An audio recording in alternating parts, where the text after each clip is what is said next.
Samajwadi party के सांसद अवधेश प्रसाद इस वक्त बातचीत के लिए हमारे साथ मौजूद है। सर, शीतकालीन सत्र की बात करें तो लगातार हंगामा देखने को मिला और कल जिस तरह से धक्का मुक्की हुई, बीजेपी का आरोप है कि राहुल गांधी ने धक्का मुक्की की, अस्पताल में सांसद भर्ती हैं। आज आप लोगों ने विरोध प्रदर्शन किया विजय चौक तक संसद मार्ग से, किस तरह से देख रहे? देखिए, 25 नवंबर से और आज 20 दिसंबर है, ये शीतकालीन संसद का बैठक आहूत हुई थी सदन की, और जिसमें देश के तमाम मुद्दे हैं, समस्याएं हैं, प्रॉब्लम्स हैं, किसानों की है, महंगाई का सवाल है, और हमारे देश के करोड़ों करोड़ों युवा जो हमारी दौलत है, वेल्थ है। किसी देश की दौलत सोना चांदी हीरा जवाहरात नहीं होता है। देश की दौलत हमारे युवा हैं, हमारे सम्मानित देशवासी। तो करोड़ों करोड़ों की संख्या में हैं, पढ़े लिखे हैं, बड़ी बड़ी डिग्रियां लिए हैं, लेकिन उनको सरकारी नौकरी नहीं मिल रही है। नौकरी की परीक्षाएं अगर हुई हैं तो पर्चे लीक हुए हैं। ये समस्या है, आरक्षण का सवाल है। अभी 75 साल का संविधान का शानदार सफल की चर्चा 2 दिन हुई पार्लियामेंट के अंदर, सदन के अंदर। सब ने, सत्ता पक्ष के लोगों ने, विपक्ष के लोगों ने, और हमारे नेता माननीय अखिलेश जी ने रखा और देश की तस्वीर रखा कि क्या हालत है, क्या होना चाहिए था। माननीय प्रधानमंत्री जी ने भी अपना 2 घंटे का भाषण दिया।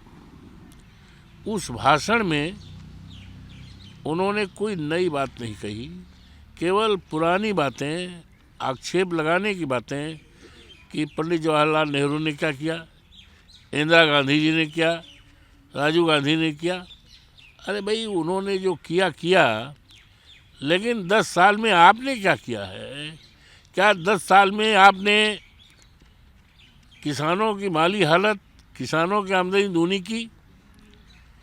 क्या 2 करोड़ नौकरी प्रतिवर्ष आपने दिया? क्या आरक्षण पूरा किया? और ये सब बातों पर उनको करना चाहिए था, लेकिन नहीं किया। महंगाई का सवाल है, ये तमाम जो बड़े मुद्दे हैं, राष्ट्र हित में हैं, देश हित में हैं, उनकी जिम्मेदारी थी आदरणीय सदन में। और देश का ये लोकतंत्र का जो लोकतंत्र का जो मंदिर है, इससे बड़ा लोकतंत्र का कोई मंदिर नहीं है, जहाँ पर देश के तमाम माननीय सांसद अपने अपने क्षेत्रों से, अपने जनपदों से जीत के आते हैं और जनता की और देवतुल्य जो मतदाता होते हैं उनकी आशाएं होती हैं कि हमारे क्षेत्र में ये होगा, वो होगा, कानून व्यवस्था का है। ये उम्मीद लगाए रहते हैं कि सदन में सबकी चर्चा होगी। लेकिन अफसोस है कि भारतीय जनता पार्टी की सरकार ने अपनी तमाम खामियों को, अपनी तमाम असफलताओं को छिपाने के लिए सदन नहीं चलने दिया, जो इस देश के सम्मानित जनता के साथ अन्याय है। और एक सबसे बड़ा जो खतरनाक जो राज्यसभा में टिप्पणी की गई देश के माननीय गृह मंत्री के द्वारा, वो बाबा साहब भीमराव अंबेडकर का अपमान तो है ही है, साथ ही साथ हमारे देश के संविधान का अपमान है।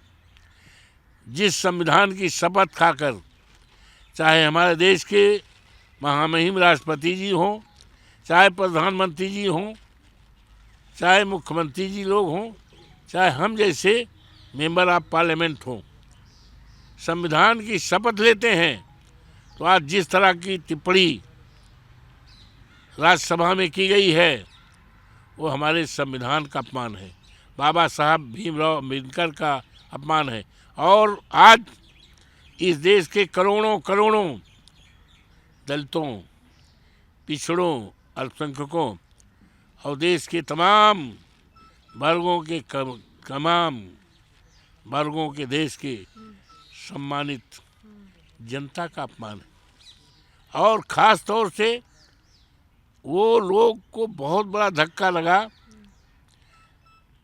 जिनको आज बाबा साहब भीमराव अम्बेडकर के संविधान के द्वारा सम्मान मिला है, बड़ी बड़ी नौकरियां मिली हैं, विधानसभा में बैठने का मौका मिला।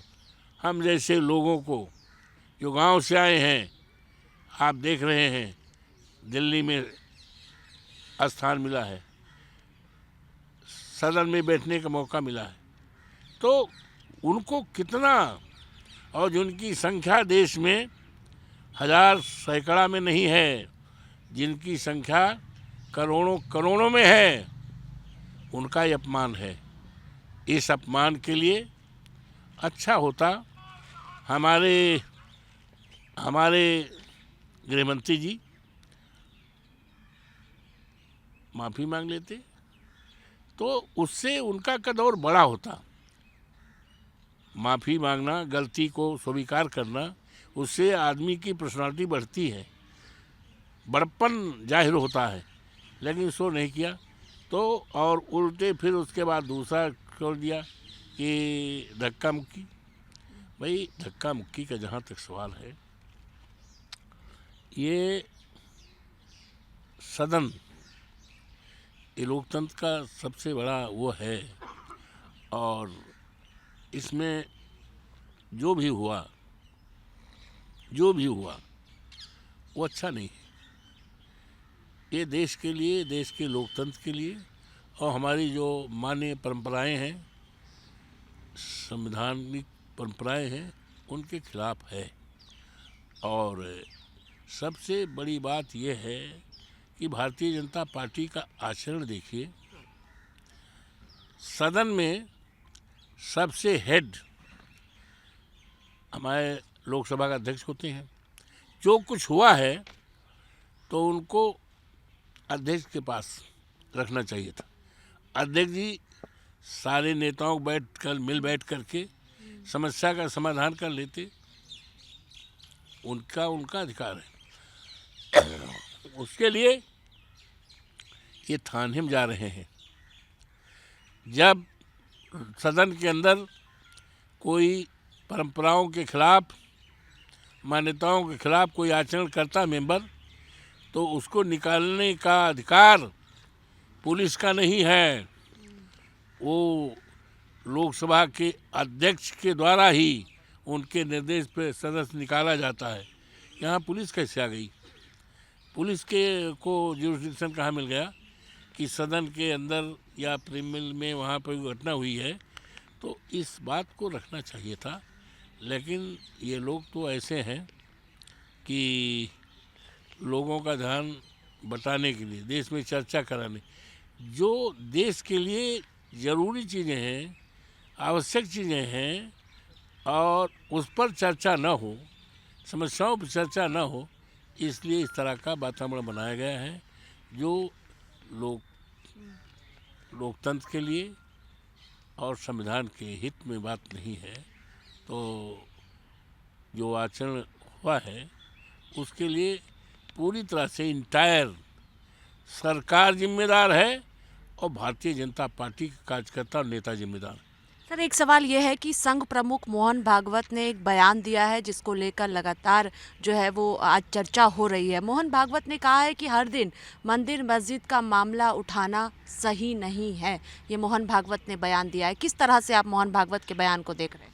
देखिए, ऐसा है, हम तो मर्यादा पुरुषोत्तम राम की धरती, प्रभु श्री राम की धरती अयोध्या से चुने गए हैं, और वहाँ के देवतुल्य मतदाताओं ने पूरे देश को हमको मेंबर ऑफ पार्लियामेंट बनाकर, सांसद बनाकर, अपना प्रतिनिधि बनाकर जनपद अयोध्या, जहाँ पर भारतीय जनता पार्टी को 100% या उसके ऊपर भी कोई परसेंट हो, यकीन था कि हमने मंदिर बनवाया है, हम राम को लाए हैं। तो सच बात तो ये है कि मंदिर इन्होंने नहीं बनवाया, और मंदिर तो माननीय उच्चतम न्यायालय के आदेश से बन रहा है, अभी 1.5-2 साल लगेगा।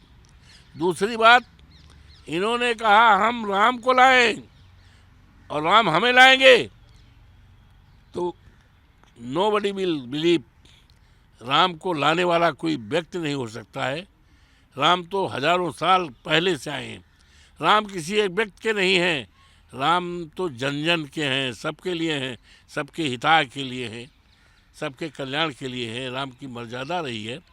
तो ये, और वहाँ के देवतुल्य मतदाताओं ने अवधेश प्रसाद को, हमें माननीय अखिलेश यादव जी के उम्मीदवार को, समाजवादी पार्टी के उम्मीदवार को, इंडिया गठबंधन के उम्मीदवार को अयोध्या जनपद से जिता करके इस बात का मैसेज दिया है कि इस देश में धर्म पर आधारित राजनीति नहीं चलेगी। उसी को कम बेशी ये आदरणीय मोहन भागवत जी ने भी वही बात कहा, सहमत है बात से? वही बात कहा कि धर्म पर आधारित राजनीति नहीं चलेगी, अब राजनीति चलेगी भारतीय बाबा साहब भीमराव अंबेडकर को, अब राजनीति चलेगी महंगाई दूर करने वाली, अब राजनीति देश में चलेगी जातीय जनगणना की, अब राजनीति चलेगी लाखों करोड़ों नौजवान जो पढ़े लिखे हैं उनको रोजगार देने की, राजनीति चलेगी हमारा जो ये मिलिट्री है, सेना है, जिसका गौरवशाली इतिहास है। दुनिया के लोग हमारे देश की सेना का लोहा मानते हैं, लेकिन भारतीय जनता पार्टी की डबल इंजन सरकार ने उनके मनोबल को गिराने का काम किया है। 4 साल का सर्विस अग्निवीर क्या है, आफ्टर एक्सपायरी ऑफ 4 years हमारा ये नौजवान क्या करेगा, का कटोरा लेकर भीख मांगेगा। ये इन तमाम मुद्दों पर, और आज अभी शानदार संविधान का 75वां वर्ष शानदार सफल मनाया गया सदन के अंदर, तो उस पर चर्चा होनी चाहिए थी कि हमने आरक्षण पूरा किया कि नहीं किया, हमें करना चाहिए। इन सब बातों पर नहीं तो ये साफ हो गया है इस देश में अब आपसदारी भाईचारा, और ये इस देश से महंगाई हटाने का, बेरोजगारी हटाने का ही काम चलेगा। सर, मोहन भागवत ये भी कह रहे हैं कि कुछ लोग इस तरह के मुद्दा उठाकर हिंदुओं के नेता बनना चाहते हैं। क्या अवधेश प्रसाद मोहन भागवत की बात से सहमत हैं? ऐसा है, अब कुछ लोग कौन लोग हैं, कुछ लोग कौन लोग हैं ये जग जाहिर है। कौन लोग हैं जो इस तरह बात कर रहे हैं उसमें हमें बताने की जरूरत नहीं है, ये जग जाहिर बात है। कौन लोग इस तरह का मुद्दा उठा रहे हैं ये हमें बताने की जरूरत नहीं है। हम तो इस देश में आपसदारी भाईचारा और कानून का राज और मर्यादा पुरुषोत्तम राम की जो मर्यादा है, वो सर्वे भवन्तु सुखिनः सर्वे सन्तु निरामया, इस भावना से देश चलेगा, समाज चलेगा।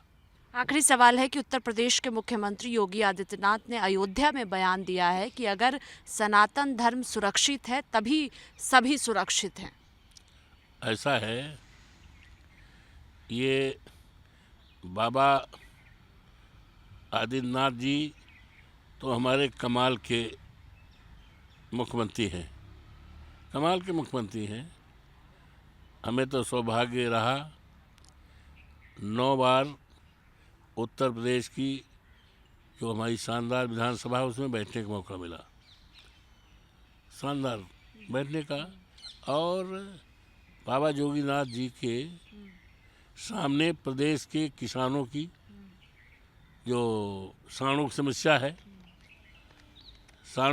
है, आज हमें हमारे किसान कि रात घर में नहीं बीत रही। ये ठंडक पड़ रही है, दिल्ली से ज़्यादा वहाँ है उत्तर प्रदेश में, तो लेकिन अपनी खेती बचाने के लिए सांडों की रखवाली कर रहे हैं। सांड हमारी खेती भी चरते हैं और जान भी लेते हैं। मैंने विधानसभा में वहाँ के मेंबर होने के नाते इस बात को रखा था कि आपके राज्य में आपकी सत्ता के रहते 5,000 से ज़्यादा किसानों को सांडों ने मार दिया है। हमारे विधानसभा क्षेत्र मिल्कीपुर में 55 लोगों को सांडों ने मारा है। मेरे पास सूची है, नाम है, जात है, डेट ऑफ टाइम है, हर चीज़ है किस तरह सांड मारा है। हम चाहते हैं कि उत्तर प्रदेश में जितने लोगों को सांडों ने मारा है 10-10 लाख रुपए उनके रोते बिलखते परिवार को उनको दिया जाए और आज घोषणा की जाए कि किसानों की खेती बचाने के लिए सरकार के क्या कदम हैं, सरकार की योजना क्या है। माननीय योगी जी कुछ नहीं बता पाए। इतने कहे, अवधेश जी आप तो बहुत सीनियर हैं, बहुत अनुभवी हैं, हम आपका आदर सम्मान करते हैं। अरे हमने कहा महाराज ये क्या है, किसानों की फसल सांडों से बचाने के क्या उपाय है।